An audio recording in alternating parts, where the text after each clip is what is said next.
अस्सलाम वालेकुम। मैं मुहम्मद इमरान, तुसीं देख पे यूट्यूब चैनल इमरान टावरी दा।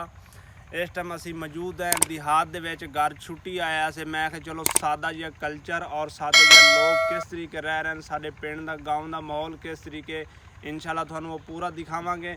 इस टाइम तुसीं चैक करो, सारी फसलां ही फसलां वा इस पासे, और इस पासे गंदम भी काश्त होंदी है, मुंजी भी काश्त होंदी है, हर फसल तैयार होंदी है।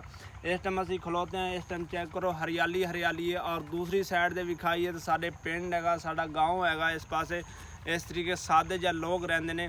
और इस तू अगे जाइए तो साडा जंगलात शुरू होंदा, जंगलात दे विखाई है। हुण असी चलदे हैं अगे, तुहानूं दिखावांगे जंगलात और रेत दियां टिब्बियां और टिब्बे विखावांगे कि किस तरीके छोटियां टिब्बियां वा, किस तरीके वड्डे टिब्बे ने। इंशाल्लाह तुहानूं पूरा व्यू दिखावांगे और उस टिब्बे दे उत्ते खलो के तुहानूं पूरा सीन विखावांगे, साडा पूरा गाँव नज़र आएगा। और उस तू अगे जिस तरीके जंगलात है, जंगलात ही तुहानूं विखांदे हैं। हुण असी चलदे हैं अगे और तुहानूं विखांदे हैं कि किस तरीके अगे टिब्बे आंदे ने। चेक करो, इस पासे जंगलात हैगी और एक रोड जा रही है, समझ लो कच्चा रास्ता वा, उंज पक्या पिया रेत दे टिब्बियां दे उत्तों रास्ता ही गुजरदा वा। जंगलात दे विच रेते इलाके दे विच रास्ते इस तरीके होंदे ने जिस तरीके ये रास्ता वा। और इस पासे जाइए तो साडा ए नलका लगा वा, पिंड दा माहौल हैगा। ये साडा पिंड तो असी बाहर आए हैं क्योंकि जंगलात वाले पासे जिथे साडा रेत हैगा, रेतली इलाका वा। हुण असी जाना वा उस टिब्बे उच्चे दे उत्ते, उस उत्तों काफ़ी अच्छा व्यू आएगा और उहदे विच सारा गाँव नज़र आएगा, सारा पिंड नज़र आएगा। उहदे विच फिर फसलां भी नज़र आउणगी इंशाल्लाह। उत्थों चलते हैं असी और तुहानूं विखांदे हैं कि उत्थों दा कैसा व्यू है। टाइम असी उस टिब्बे दे उत्ते आ गए हैं, उस रेत दे टिब्बे दे उत्ते आ गए हैं, रेत दी पहाड़ी दे उत्ते आ गए हैं। हुण उत्ते चढ़ के तुहानूं व्यू विखावांगे, काफ़ी खूबसूरत इंशाल्लाह तुहानूं नज़र आएगा, काफ़ी मंजर नज़र आएगा, ये तुहानूं विखाण नूं मिलेगा। और इस पासे तुसीं चेक करो तो जंगलात ही जंगलात आ। मुश्किल जिहड़ा वा जिस तरीके रेत हैगी, रेत दे विच तुसीं चेक कर सकदे, साडे पैर भी काफ़ी फस रहे हैं क्योंकि रेत हैगी और रेत उत्ते चढ़ना बड़ा मुश्किल हैगा।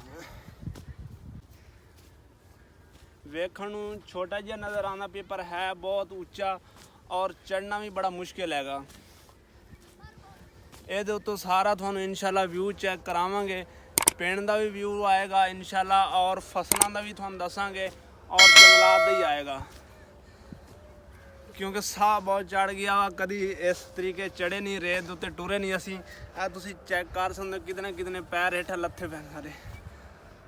इस टाइम असी चढ़ गए फुल उचाई ਦੇ ਉੱਤੇ और ਇਹਦੇ ਉੱਤੇ ਤੁਹਾਨੂੰ सारा व्यू विखावांगे कि किस तरीके आ रही है वा। इस पासे चेक करें जंगलात ही जंगलात आ, कोई फसल नहीं, सिर्फ रेत दे टिब्बे टिब्बे, रेत ही रेत है इस पासे। और इस पासे भी चेक करें, इस पासे भी सारा इस तरीके ही हैगा। और इस साइड ते तुसी चेक करो तो सारा सारा पिंड और गाँव हैगा। इस पासे आबादी हैगी, घर ने लोगों दी रिहाइशां ने। और इन्हां घरां तो फिर अगे चले जाइए, फिर उत्थे फसलां होंदियां वा, गंदम काश्त होंदी आ, मुंजी काश्त होंदी आ, जो भी फसल तुसी बीजो इंशाल्लाह पूरी काश्त होंदी आ। ਇਹ ਸਾਡਾ ਸਭ ਤੋਂ ਉੱਚਾ ਟਿੱਬਾ ਹੈਗਾ रेत ਦਾ। ਇਹ ਤੁਸੀਂ ਚੈੱਕ ਕਰ ਸਕਦੇ ਹੋ, रेत ही रेत हैगी। और इस तो उतला मंजर चेक कराइए तो पिंड सारा वेख लो नज़र आ रही है, ये पूरा गाँव नज़र आ रही वा। लोगों ने घर किस तरीके सादे लोग इत्थे रहंदे ने, कोई परेशानी नहीं, सादे लोग ने, सादे सिंपल लोग इत्थे रहंदे ने। इस पासे जंगलात वाले पासे तुसी अगर भेड़ां बकरियां दा चारा भी मिलदा वा, डंगरां दा चारा भी मिलदा। इस टाइम तुसी चेक कर सकदे। हुण तां फसलां दी कटाई शुरू है, इतना नहीं इस पासे जो अगर फसलों की कटाई ख़त्म हो जाएगी और इस पासे बारिश आवे, सारी हरियाली हरियाली होवे सी। हुण ते वेखो तुसीं सुक्के पैन, इस टाइम खुश्की हैगी, जदों बारिश आवे सी फिर हरियाली हरियाली हो सी। यह साडा माहौल हैगा। इस पासे साडे जंगलात ने, ये रेत दे टिब्बे ने। इत्थों वेखण तो बड़े नज़दीक नज़दीक नज़र आ रहे हैं पर है बहुत दूर। जिस तरीके पहाड़ियाँ वेखण तो नज़दीक होंदियां पर होंदियां दूर हैं।